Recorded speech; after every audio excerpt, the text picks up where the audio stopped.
आज हम लोग संघ राज्य क्षेत्र या केंद्र शासित प्रदेश पढ़ेंगे। इसके पहले हम लोगों ने राज्य पढ़ लिया है। तो जो भाग पहला हम देखते हैं तो उसमें राज्य दिए हैं। राज्य 3 प्रकार के होते हैं, एक सामान्य राज्य, दूसरे केंद्र शासित प्रदेश और तीसरा टाइप होता है अधीनस्थ, जो भारत सरकार ने कब्जा किया है या अपने भारत देश में मिलाया है, उसको कहा जाता है अधीनस्थ राज्य। तो हमने राज्य पढ़ लिए हैं। अब पढ़ना है कौन से राज्य, केंद्र शासित प्रदेश और विशेष राज्य, ये 2 टॉपिक्स पढ़ने हैं।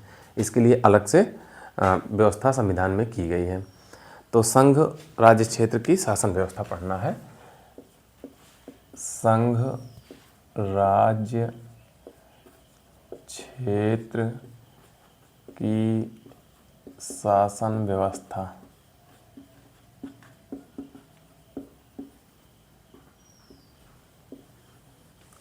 ये पढ़ना है। भाग नंबर ये दिया है, भाग नंबर 8 में इसका वर्णन है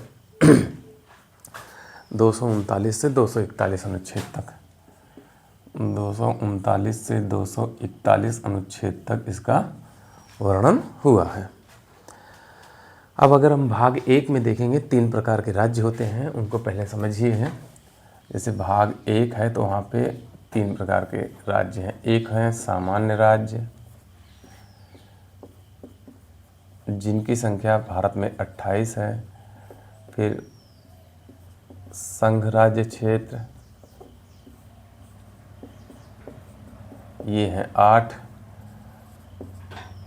अधीनस्थ राज्य, ठीक, या अर्जित राज्य। तो अभी अर्जित नहीं हुआ है, अर्जित राज्य कोई नहीं है, 0। इस तरीके से 3 प्रकार के राज्य भारत के संविधान 3 टाइप के बांटे गए हैं, जिसमें अर्जित राज्य भी है नहीं। जब बीच में 1961 में गोवा वो मिलाया गया था तब वो था। ये होते क्या हैं संघ, पहले 2 चीज़ें यहाँ समझिए। एक होता है केंद्र शासित प्रदेश, एक होता है संघ राज्य क्षेत्र। तो जैसे ये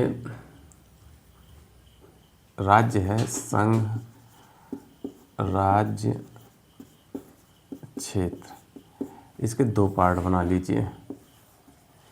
एक होता है संघ राज्य क्षेत्र, एक होता है केंद्र शासित प्रदेश।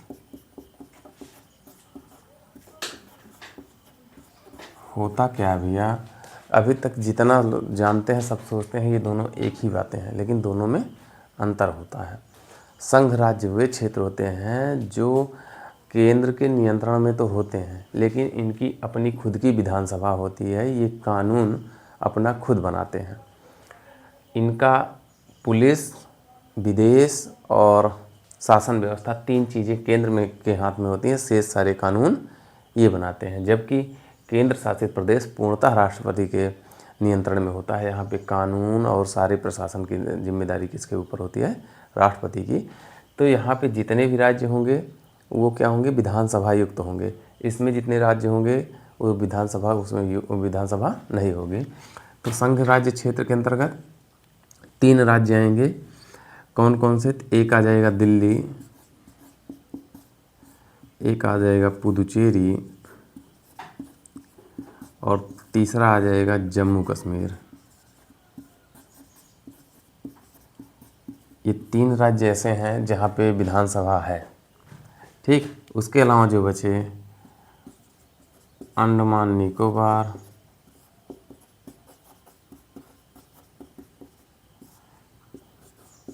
लक्षद्वीप, लद्दाख, चंडीगढ़ और एक है दादर नागर हवेली एवं दमन द्वीप, ठीक। तो संघ राज्य क्षेत्र वे हैं जिनकी खुद की विधानसभा होती है, जो अपना कानून स्वयं बनाते हैं, वो संघ राज्य क्षेत्र कहलाते हैं। बशर्ते नियंत्रण किसका होता है, राष्ट्रपति का होता है, ठीक। जबकि केंद्र शासित प्रदेश वे होते हैं जो सीधे राष्ट्रपति के रूप में कार्य करते हैं। यहाँ के लिए कानून संसद बनाती है। ठीक, तो इसके बारे में समझ लीजिए। कानून राज्य का विधानमंडल बनाता है।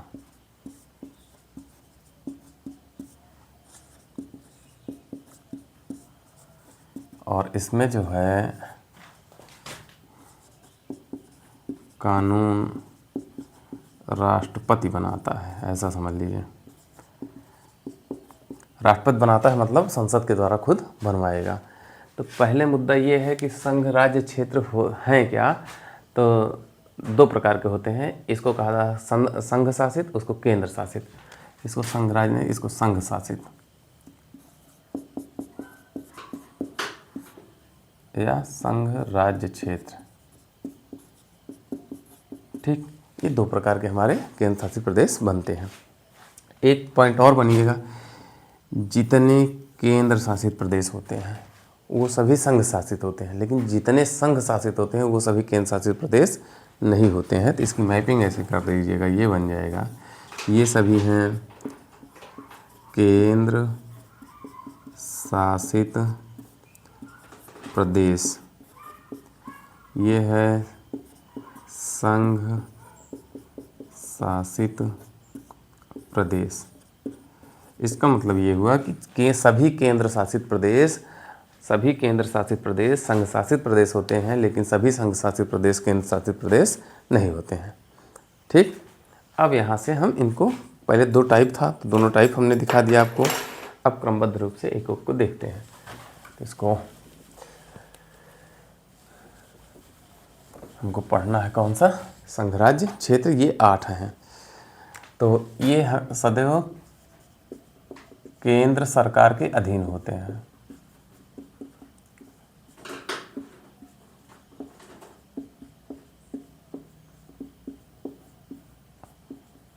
केंद्र सरकार के अधीन होते हैं इनको अगर देखा जाए तो। अब इनकी क्या खासियत है, अगर केंद्र सरकार के साथ इनका विवाद हो जाए, तो पीछे जब पढ़ाए हैं मूल अधिकार के तहत, तो ये न्यायालय नहीं जा सकते हैं। जबकि सामान्य राज्यों के साथ विवाद होता है तो वो मूल अधिकार के तहत न्यायालय सुप्रीम कोर्ट जा सकते हैं। ठीक, तो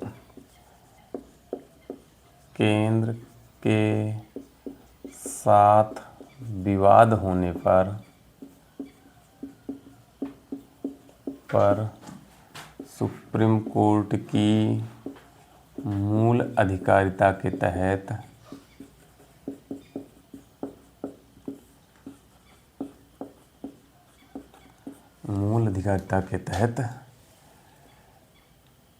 सुप्रीम कोर्ट में वाद दायर नहीं कर सकते,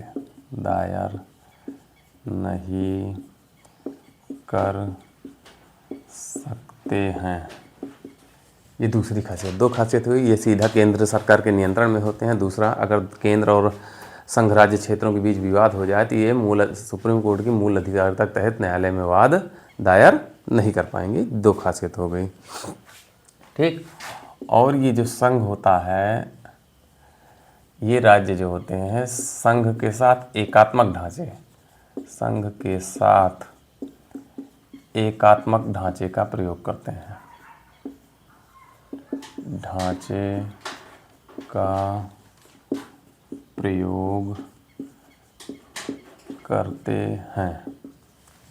ये 3 अंतर होता है सामान्य राज्य और इसमें। ठीक,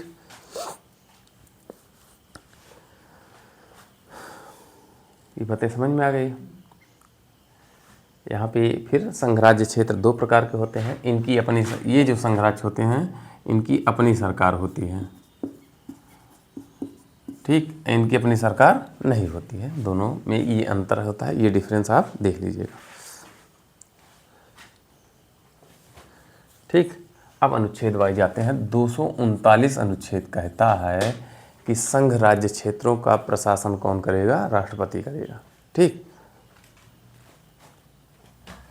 तो संघ राज्य क्षेत्रों के शासन प्रशासन की देखभाल कौन करेगा? राष्ट्रपति करेगा।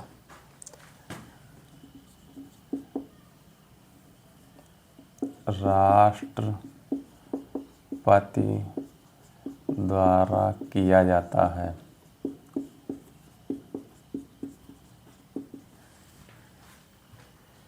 तो हम लोग केंद्र शासित प्रदेश जो होते हैं उनकी शासन व्यवस्था पढ़ रहे हैं। हम भाग 8 में इसको देखते हैं। 239 से 241 तक मात्र 4 अनुच्छेद हैं। 39, 40, 41, 42 था, वो निरसित कर दिया गया, हटा दिया गया। 41 तक ही पढ़ते हैं। अब जब हम पढ़ते हैं तो इसके 2 टाइप बनते ही हैं संघ राज्य क्षेत्र के। एक होते हैं जहाँ पे विधानमंडल होती है, उनको कहा जाता है संघ राज्य क्षेत्र, या ऐसे राज्य जिनकी खुद की अपनी सरकार होती है। दूसरे होते हैं केंद्र शासित प्रदेश, जहाँ विधानसभा या विधानमंडल नहीं होता और उनकी खुद की सरकार नहीं होती। ये सीधे राष्ट्रपति के नियंत्रण में काम करते हैं। ये विदेश और पुलिस प्रशासन राष्ट्रपति के पास होता है। शेष सारे कार्य ये अपने लिए खुद कानून बना के अपना शासन व्यवस्था चलाते हैं। ठीक, ये 3 हैं, दिल्ली है, पुडुचेरी है और जम्मू कश्मीर है, जबकि 5 ये हैं, तो टोटल 8 बनते हैं हमारे। ठीक है, ये 8 टोटल बनते हैं। ये यहाँ की व्यवस्था हो गई। अब इनका निर्माण कैसे होता है, कैसे हुआ है, तो देखिएगा, संघ राज्य क्षेत्रों का निर्माण, तो आपको क्या लगता है बड़े आसानी से ऐसे हो जाएगा? नहीं, कुछ न कुछ कारण होते हैं राज्यों के निर्माण के। ठीक, तो पहला है सांस्कृतिक एकता के आधार पर। सांस्कृतिक एकता के आधार पर, तो दादर नागर हवेली और दमन दीव जानते हो। ठीक, ये और पुडुचेरी सांस्कृतिक, पुडुचेरी और दादर नागर हवेली एवं दमन दीव, ये पूरा एक राज्य है यहाँ से यहाँ तक। ये दोनों राज्यों का निर्माण सांस्कृतिक एकता के आधार पर किया गया है। दूसरा है सामरिक महत्व के आधार पर। सामरिक महत्व के आधार पर, सामरिक मतलब होता है कि देश की सुरक्षा व्यवस्था को ध्यान में रखकर जब केंद्र शासित प्रदेशों का निर्माण किया जाता है, तो वो जल, थल, वायु तीनों के लिए जो महत्वपूर्ण स्थल होता है उसको कहा जाता है सामरिक क्षेत्र कहा जाता है। ठीक, इसके तहत अंडमान निकोबार और लक्षद्वीप का निर्माण हुआ है। अंडमान निकोबार प्लस लक्षद्वीप, ये 2 राज्यों का सामरिक महत्व, मतलब ये दोनों हिंद महासागर में, एक हिंद में है और एक बंगाल की खाड़ी में है। ठीक, और दूसरा उधर चलिए अरब सागर में है। दोनों भारत की सुरक्षा की दृष्टि से सामरिक महत्व के हैं। जल, थल, वायु तीनों के लिए बहुत ही महत्वपूर्ण क्षेत्र हैं, इसलिए इनको सामरिक महत्व के आधार पर इनका निर्माण किया गया है। और तीसरा है राजनीतिक महत्व के आधार पर। इसमें दिल्ली हो जाएगी और पांडिचेरी हो जाएगी, नहीं पांडिचेरी नहीं, चंडीगढ़ होगा, चंडीगढ़। ये 2 राज्य राजनीति के आधार पर इनका निर्माण किया गया। ठीक, अब जो ये राज्य हैं, 3 राज्य हैं जहाँ पे विधानमंडल होता है, तो ये पहले नहीं थे। हुआ क्या कि दिल्ली में 1952 में सबसे पहले विधानमंडल बनाया गया, लेकिन 1956 में ख़त्म कर दिया गया। विधानमंडल का निर्माण दिल्ली में 1952 में किया गया, लेकिन 1956 में ख़त्म कर दिया। केंद्र शासित प्रदेशों में विधानमंडल का निर्माण नहीं होता था, किसी में नहीं था। लेकिन हुआ क्या कि 14वें संविधान संशोधन द्वारा यहाँ पे विधानमंडल का, दिल्ली और पांडिचेरी में विधानमंडल का प्रावधान किया गया है। ठीक है, तो वही तो 239 का कहता है कि संघ राज्य क्षेत्रों के लिए विधानमंडल, कब आया? तो 14वां संविधान संशोधन 1962 तहत इसको किया गया। 14वां संविधान संशोधन 1962। ये हो गया नीचे वाला, इसको मिटा देते हैं, ये इतना। 14वें संविधान संशोधन 1962 द्वारा संघ राज्य क्षेत्रों में भी विधानमंडल के निर्माण की व्यवस्था कर दी गई। ठीक, कौन करेगा विधानमंडल का निर्माण? कौन करेगा? निर्माण जो होता है कौन करेगा? संसद करेगा। तो क्या केवल विधानमंडल? नहीं, विधानमंडल, मंत्रिपरिषद और या दोनों। निर्माण संसद, विधानमंडल या मंत्रिपरिषद या दोनों का सृजन या निर्माण कर सकती है। ये किया गया किसके तहत? अनुच्छेद 239 का के तहत 14वें संविधान संशोधन 1962 में ये व्यवस्था कर दी गई।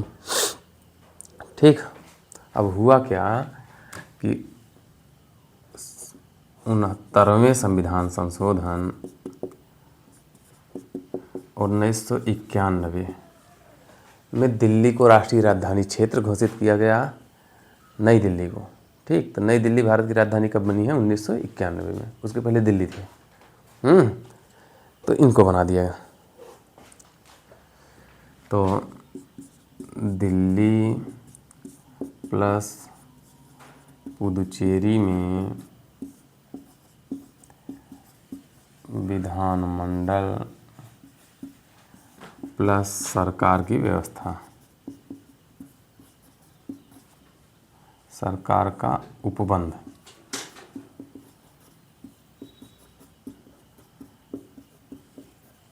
ये किया गया 339 239 डबल का या डबल ए अनुच्छेद है। 239 डबल का, ये ऐसे समझिए कहाँ गया? दिल्ली हुआ है 239 का 2 बार और पांडिचेरी हुआ है 239 का खा के तहत किया गया है। ये निर्माण किया गया है हमारा 69वें संविधान संशोधन 1991 में। ठीक, फिर 239 खा कहता है कि पुदुचेरी का प्रशासक जो होता है, पुदुचेरी का प्रशासक अध्यादेश जारी कर सकता है।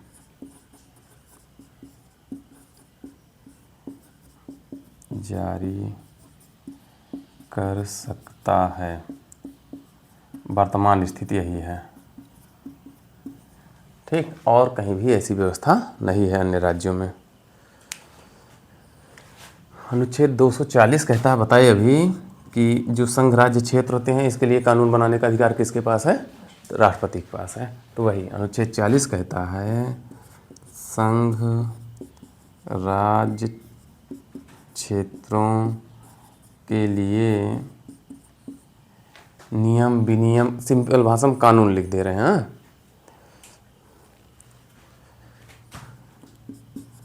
विनियम बनाने का अधिकार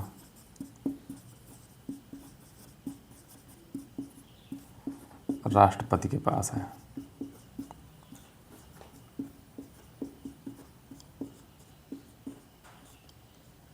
राष्ट्रपति के पास है। ये अनुच्छेद 240 हो गया। ये इतने अनुच्छेद हो गए, एक और बचा 41। ठीक, 241 कहता है कि जो संघ राज्य क्षेत्र होते हैं, संघ राज्य क्षेत्रों के लिए उच्च न्यायालय की व्यवस्था करता है, हाई कोर्ट। ठीक है, अनुच्छेद 241 कहता है कि संघ राज्य क्षेत्रों के लिए भी हाई कोर्ट की स्थापना की जा सकती है, और इसकी स्थापना करेगा कौन? तो संसद करती है। कौन करता है? संसद करती है। और ये भी व्यवस्था कर सकती है कि एक ही हाई कोर्ट एक से अधिक राज्यों का वाद को सुन सके या देख सके। ठीक, तो प्रावधान अनुच्छेद 241 में है, कौन करता है? संसद द्वारा। ये प्रश्न पूछा गया भैया, 241 पूछा गया है अनुच्छेद के रूप में। ठीक, अब यही है कि संसद अधिकार है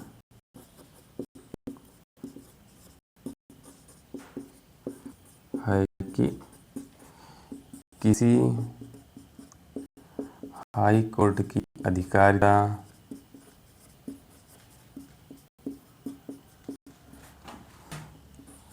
का विस्तार या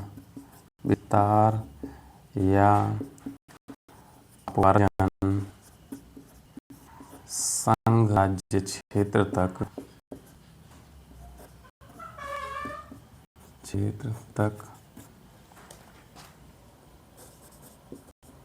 कर सकती है। ये व्यवस्थाएं हो गई। अनुच्छेद 241 में ये वर्णन हुआ है, अनुच्छेद 241 में ये वर्णन हुआ है कि केंद्र शासित प्रदेशों के लिए हाई कोर्ट की स्थापना की जा सकती है और संसद ये व्यवस्था करेगी, संसद चाहे तो एक हाई कोर्ट को एक से अधिक राज्यों के लिए भी उसके कार्य को देखने के लिए अधिकार दे सकती है, उसका विस्तार भी कर सकती है और हटा भी सकती है। वर्तमान में देखोगे कितने संघ राज्य क्षेत्रों के पास अपने उच्च न्यायालय हैं, तो मुख्यतः देखा जाए तो दिल्ली के पास, लेकिन अब 3 हो गए हैं, दिल्ली में भी है और चंडीगढ़ में भी है और जम्मू कश्मीर, 3 राज्यों में जहाँ जहाँ विधानमंडल है वहाँ पे उनके अपने खुद के उच्च न्यायालय मिल जाएंगे। ठीक, और से किसी प्रदेशों में खुद के उच्च न्यायालय नहीं है। जैसे अंडमान निकोबार जो वाद होता है उसको कोलकाता उच्च न्यायालय देखता है और जो लक्षद्वीप है इसका केरल उच्च न्यायालय देखता है और पुदुचेरी का मद्रास उच्च न्यायालय का ये देखता है, बम्बई उच्च न्यायालय देखता है, मुंबई और लद्दाख का जम्मू कश्मीर उच्च न्यायालय वह देखता है कि ये हमारे केंद्र शासित प्रदेश थे। ठीक, अब आप एक चीज और जानिए, यहाँ जो दिल्ली है, दिल्ली एक बाला कृष्ण समिति थी, बाला कृष्ण समिति, इसने सिफारिश की कि दिल्ली में 7 विधानसभा सीटें 7 लोकसभा सीटों की व्यवस्था की जाए। तो बाला कृष्ण समिति की सिफारिश पर ही यहाँ विधानसभा का निर्माण किया। ठीक, तो वही उन समिति की सिफारिश पर 69वें संविधान संशोधन 1991 में दिल्ली है ना, दिल्ली में 70 विधानसभा 7 लोकसभा सीटों का सृजन। ठीक, ये व्यवस्था केंद्र शासित प्रदेशों के लिए थी। आते हैं, ये हुआ हमारा केंद्र शासित प्रदेश कैसे हैं, कैसे कार्य करते हैं, इनकी क्या व्यवस्थाएं हैं, इनका प्रशासन कैसे होता है, कौन कौन से अनुच्छेद इनसे संबंधित हैं, ये इतनी चीज़ में हमने देखा। एक होता है विशेष राज्य। विशेष राज्य जैसे अनुच्छेद 370 संक्रमणकालीन अस्थायी और विशेष राज्य, लेकिन 370 में छूटबंद को हटा दिए गए तो जम्मू कश्मीर को उससे बाहर कर दिया गया है, तो वो तो समाप्त हो गया है मान के चलिए। अब बचा 371 में लगभग 11 राज्य ऐसे हैं जिनको विशेष राज्य का दर्जा प्राप्त है, तो उनके बारे में थोड़ा देखना है। तो ऊपर मिट दें थोड़ा सा राज्य, जिससे हम राज्य पढ़ें कितने प्रकार के राज्य हो रहे हैं उनकी व्यवस्था देख लें, तब आगे बढ़े हम। और प्रश्न पूछे जाते हैं, अभी पेट का हुआ है, पीछे मिला लीजिएगा, एक भी क्वेश्चन उनके पास नहीं है कि बाहर से हो, लेकिन बेसिक नहीं तैयार होगा तो ही नहीं होगा। हम विधेयक के प्रकार, प्रश्नों के प्रकार और बहुमत के प्रकार को स्पेशली तोड़ तोड़ के आया है और वहीं से क्वेश्चन को उसने तोड़ तोड़ के उठा लिया है। अब आते हैं, तो अगला है कुछ राज्यों के संबंध में देश उपबंध। अगर आप इसको देखेंगे तो इसका वर्णन जो है भाग नंबर 21 में हुआ है, भाग नंबर 21 में, और अनुच्छेद नंबर 371 में का वर्णन हुआ विशेष राज्यों का। अब आप विशेष राज्य कहेंगे इसको, ये क्योंकि विशेष राज्य ये वो अलग चीज नहीं है किसको कहते हैं। तो विशेष राज्य वह राज्य होता है जिसका सामाजिक, आर्थिक और भौगोलिक की अपनी विशेषता होती है। ठीक, पहला हो गया। वो पहाड़ी होता है, पहाड़ी मतलब होता है रास्ते दुर्गम हो, आसान रास्ते ना हो, रास्ते दुर्गम होने चाहिए और कठिन हो। ठीक, रास्ते दुर्गम और कठिन होने चाहिए। जनसंख्या घनत्व कम होना चाहिए, पहाड़ी क्षेत्रों में लोगों का बसाव कम होता है, जनसंख्या घनत्व कम होता है। ठीक, और अंतिम है अंतर्राष्ट्रीय सीमा के पास रणनीतिक आर्थिक पिछड़ापन होना चाहिए। अंतर्राष्ट्रीय सीमा के पास रणनीतिक हो, और मान लीजिए जनसंख्या कम है, पहाड़ी चले तो पिछड़ापन होता है। ये आधार बनाए गए हैं राज्यों के पिछड़ेपन का। तो नॉर्मली हम लोग याद कर लेते हैं, लेकिन आधार नहीं देख, आधार देख लीजिए 4-5 है, उसके बाद हम राज्यों को व्यवस्थित कर देते हैं। ठीक, तो पहला है राज्य का सामाजिक, आर्थिक और भौगोलिक पिछड़ापन।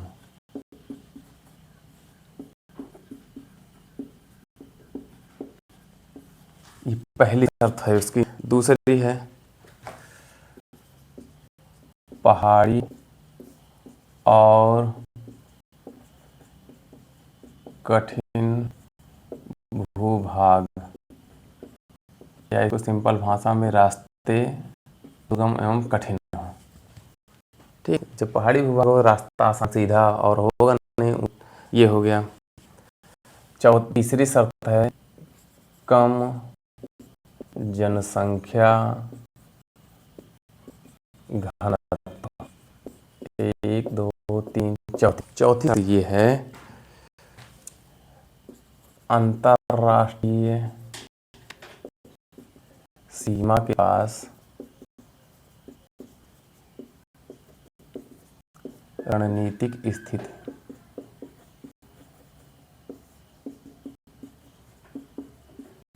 ठीक, अंतर्राष्ट्रीय सीमा के पास इनकी रणनीतिक स्थिति होनी चाहिए। और यही ये लिखा हुआ है आर्थिक पिछड़ापन, तो ऐसा कर दीजिए आर्थिक पिछड़ापन होना चाहिए।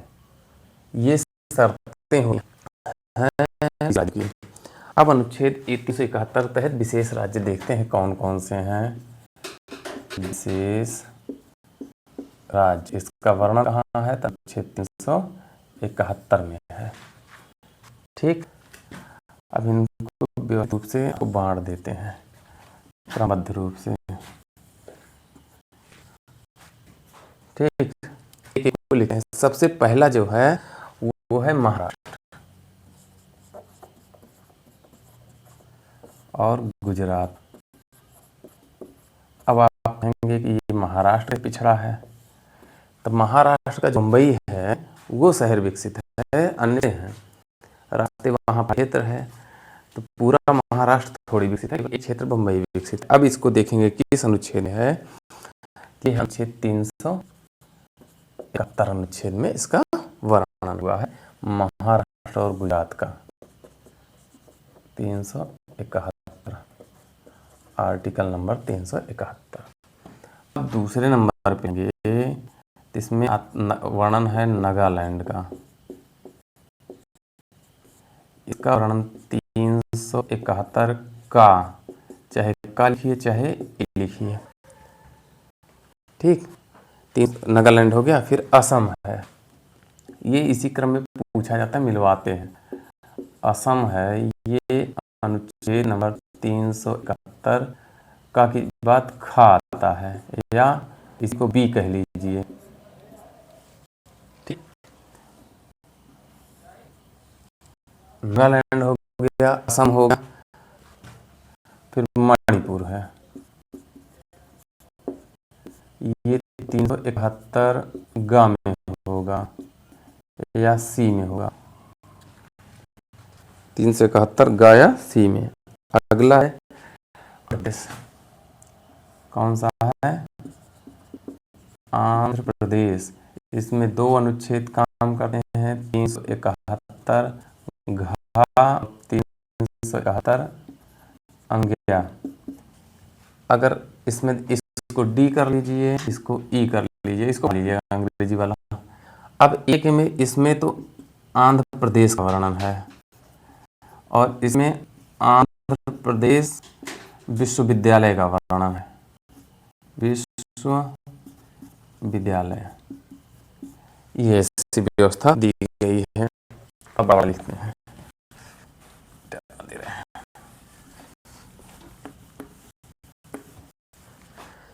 हो गया, आंध्र प्रदेश हो गया। अगला है सिक्किम है, फिर है मिजोरम। इसको देखेंगे तो ये अनुच्छेद 371 अंग के बाद 4, 371 6, ये क्रमबद्ध रूप से हम बना रहे हैं। हो गया। फिर अगला है अरुणाचल प्रदेश, फिर अगला है गोवा, फिर कर्नाटक। इसको करिए 371 6 जा, 371 जगबा झा, 371 ये। अब इसको ABCD में कर E F G H I J, ये विशेष राज्य होते हैं। ठीक, अगर हमको इनको तैयार करना हो, क्योंकि ये पूछे जाते हैं, पीसीएस परीक्षा है, छोटी परीक्षाओं में, बड़ी परीक्षाओं में हर जगह पूछे जाते हैं। कभी कभी डायरेक्ट पूछ 371 खा में क्या है, 371 का में क्या है, ये पूछ लेगा। कभी कभी एक साइड अनुच्छेद लिखेगा, दूसरी साइड राज्य लिखे, उसमें मिलवा लेगा। तो याद करने का सबसे आसान तरीका है कि भाई थोड़ी सी मेहनत करनी पड़ेगी, ट्रिक बता दें, लेकिन वो तो उसके है। पहले में 371 में है महाराष्ट्र और गुजरात, 371 का में आपका नागालैंड हो जाएगा, खा में आपका 371 का नागालैंड, 371 खा में आपका असम हो जाएगा, 371 खा में असम हो जाएगा, 371 गा में मणिपुर हो जाएगा, 371 गा में मणिपुर। घा और अंगा में आपका आंध्र प्रदेश हो जाएगा, घा अंगा में आंध्र प्रदेश, घा में देखेंगे तो आंध्र प्रदेश होगा, और अंगा में देखेंगे तो आंध्र प्रदेश का विश्वविद्यालय हो जाएगा। फिर अंगा का च आएगा सिक्किम, छ आएगा मिजोरम, ज आएगा अरुणाचल, झ आएगा गोवा, और झ के बाद यहाँ आएगा आपका कर्नाटक। ये आपके विशेष राज्य हैं। फिर 371 में महाराष्ट्र गुजरात, खा में नागालैंड, खा में असम, गा में मणिपुर, घा और अंग में आंध्र प्रदेश, सिक्किम, मिजोरम, सिक्किम के बाद मिजोरम, फिर अरुणाचल प्रदेश, गोवा और कर्नाटक, ये हमारे विशेष राज्य बनते हैं। अगला हम लोगों का है CAG, थोड़ा सा पढ़ना, नियंत्रक महालेखा परीक्षक।